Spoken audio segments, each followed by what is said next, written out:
कधी असा विचार मनात आलाय का की आपल्याला जो ताण येतो, जे दुःख होतं, ते नक्की येतं कुठून? बरं, आज आपण याच मोठ्या कोड्याचं उत्तर शोधणार आहोत. चला तर मग या प्रश्नाच्या अगदी मुळाशी जाऊया. बघा ना, ही किती विचित्र गोष्ट आहे. एकच घटना घडते, पण दोन लोकांवर तिचा परिणाम पूर्णपणे वेगळा होतो. एक जण पार कोलमडून जातो, तर दुसरा अगदी शांत असतो. असं का होतं? चला हेच समजून घेऊया. हे समजायला एक साधं उदाहरण घेऊ. कल्पना करा एका कॉफी शॉपची. तिथे दोन व्यक्ती बसले आहेत. एकीच्या मनात विचारांचं काहूर माजलंय. तिला तिचं आयुष्य, तिचं भविष्य सगळं अंधारात दिसतंय. आणि दुसरी व्यक्ती, ती त्याच ठिकाणी, त्याच वातावरणात शांतपणे कॉफीचा कप हातात घेऊन बाहेरचा पाऊस बघत बसलीये. बघा, जागा तीच, वेळ तीच, पण दोघांच्या आतलं जग मात्र पूर्णपणे वेगळं. आपल्याला सगळ्यांना काय वाटतं माहितीये? की आपल्या भावनांची सगळी सूत्र बाहेरच्या जगाच्या हातात आहेत. चांगली नोकरी लागली की आनंद, पैसे गेले की दुःख, सगळं काही बाहेरच्या परिस्थितीवर अवलंबून आहे. पण थांबा, असं खरंच असतं का? जर बाहेरची परिस्थितीच सगळं ठरवत असती, तर मग एकाच ऑफिसमध्ये काम करणाऱ्या प्रत्येकाला सारखाच आनंद किंवा दुःख व्हायला हवं होतं, नाही का? पण तसं तर होत नाही. याचाच अर्थ आपलं गणित कुठेतरी चुकतंय. मग जर आपल्या दुःखाला नोकरी, पैसा किंवा परिस्थिती जबाबदार नाहीये, तर मग नक्की आहे तरी काय? आपण ज्या गोष्टींना वर्षानुवर्ष दोष देत आलोय, त्या खरं तर मूळ कारण नाहीतच. तर खरा विलन दुसरीकडे कुठे नाहीये, तो आपल्या आतच आहे. आणि तो आहे आपलं सतत विचार करत राहणं. हो, बाहेरचं जग नाही, तर आपलं मन आणि त्यात चाललेली विचारांची प्रक्रियाच आपल्या सगळ्या त्रासाचं मूळ आहे. एका प्रसिद्ध झेन कथेमध्ये हेच तर सांगितलंय. एक भिक्षू तलावात शांतपणे ध्यान करत असतो आणि अचानक एक बोट त्याच्या बोटीला धडकते. त्याला प्रचंड राग येतो, पण तो डोळे उघडून बघतो तर ती बोट रिकामी असते आणि त्याचा सगळा राग क्षणात नाहीसा होतो. समस्या त्या बोटीची कधीच नव्हती. समस्या होती त्याच्या प्रतिक्रियेची. आपले त्रास अगदी त्या रिकाम्या बोटीसारखेच आहेत. आता इथे एक खूप महत्वाचा प्रश्न उभा राहतो. विचार येणं आणि विचार करणं हे तर एकच झालं ना? ह्यात नेमका फरक तो काय?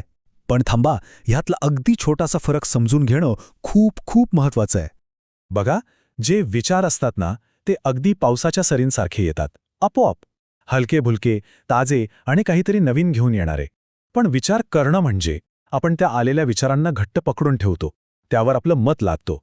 हे जड असतं, थकवणारं असतं आणि अनेकदा नकारात्मक सुद्धा. सोप्या भाषेत सांगायचं तर विचार हे विजेच्या कडकडाटासारखे आहेत. ते येतात आणि जातात. आपण त्यांना करत नाही, ते आपल्याला होतात. जसं की अचानक एखादी कल्पना सुचणं. आणि विचार करणं म्हणजे काय? तर त्या आलेल्या विचाराला पकडून ठेवणं, त्याची पूर्ण चिरफाड करणं. हे असं का? पुढे काय होईल? लोक काय म्हणतील? या सगळ्या जंजाळात अडकणं. आणि खरी ऊर्जा इथेच वाया जाते. चला, एक छोटासा प्रयोग करूया. समजा तुमच्या मनात एक विचार आला की तुम्हाला वर्षाला एक ठराविक रक्कम कमवायची आहे. हा झाला एक विचार. आता त्यावर विचार करायला सुरुवात करा. अरे, हे शक्य आहे का? मी हे कसं करणार? माझ्या नशिबातच नाहीये. आता लक्ष द्या, तुमच्या भावनांमध्ये काय बदल झाला? बघितलं? सुरुवातीला जेव्हा तो आकडा मनात आला, तेव्हा एक उत्साह जाणवला असेल, एक सकारात्मकता आली असेल. पण ज्या क्षणी आपण त्यावर विचार करायला लागलो, सगळा उत्साह गेला आणि चिंता, भीती, टेन्शन आलं. हाच तो फरक आहे. विचारात एक ऊर्जा असते, पण विचार करण्यात आपण ती ऊर्जा घालवतो. ओके, हे सगळं ठीक आहे.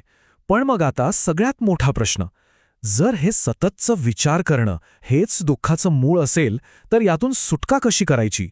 हे थांबवण्याचा काही मार्ग आहे का? याचं उत्तर एका खूप सुंदर उदाहरणात दडलंय. विचार करा की एका काचेच्या भांड्यात खूप गढूळ पाणी आहे, मातीने भरलेलं. हे पाणी स्वच्छ करायचं असेल तर काय करावं लागेल? आपण ते पाणी आणखी ढवळणार नाही किंवा त्यात हात घालून घाण काढायचा प्रयत्न करणार नाही. आपण काय करतो? काहीच नाही. आपण फक्त ते भांडं शांत, स्थिर ठेवतो. आणि थोड्या वेळाने जादू होते. सगळा गाळ आपोआप खाली बसतो आणि पाणी स्वच्छ, नितळ होतं. आपलं मन अगदी असंच आहे. जेव्हा आपण आपल्या मनातल्या विचारांना ढवळणं थांबवतो, तेव्हा आपलं मन त्याच्या मूळ नैसर्गिक अवस्थेत परत येतं. याच शांत, नितळ अवस्थेला अविचार किंवा नॉन थिंकिंग म्हणतात. ही आपली ओरिजिनल सेटिंग आहे, जिथे फक्त शांती, स्पष्टता आणि आनंद असतो. आणि हे काहीतरी वेगळी किंवा अशक्य गोष्ट नाहीये. महान खेळाडू जेव्हा खेळतात, तेव्हा ते याच झोनमध्ये असतात. मार्शल आर्टिस्ट्स याला मुशिन म्हणतात, म्हणजे मन विरहित मन. आठवून बघा, जेव्हा आपण एखाद्या आवडत्या कामात पूर्णपणे बुडून जातो, जिथे वेळेचंही भान राहत नाही, तेव्हा आपण याच अवस्थेत असतो. लेखक जेम्स क्लिअर यांचं एक खूप सुंदर वाक्य आहे. चिंता म्हणजे नियंत्रणाशिवाय विचार आणि फ्लो म्हणजे विचारांशिवाय नियंत्रण. वाह, किती खरं आहे हे. जेव्हा विचारांचा गोंधळ थांबतो तेव्हाच खरं नियंत्रण मिळतं.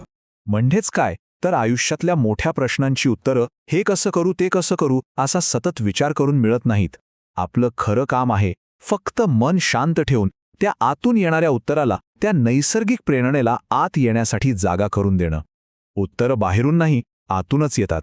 फक्त एकदा विचार करा, जर आपण या विचारांच्या गोंधळाच्या पलीकडे पाहू शकलो तर त्या शांत मोकळ्या आकाशात आपल्यासाठी कोणकोणते नवीन मार्ग, कोणत्या संधी आणि कोणते चमत्कार वाट पाहत असतील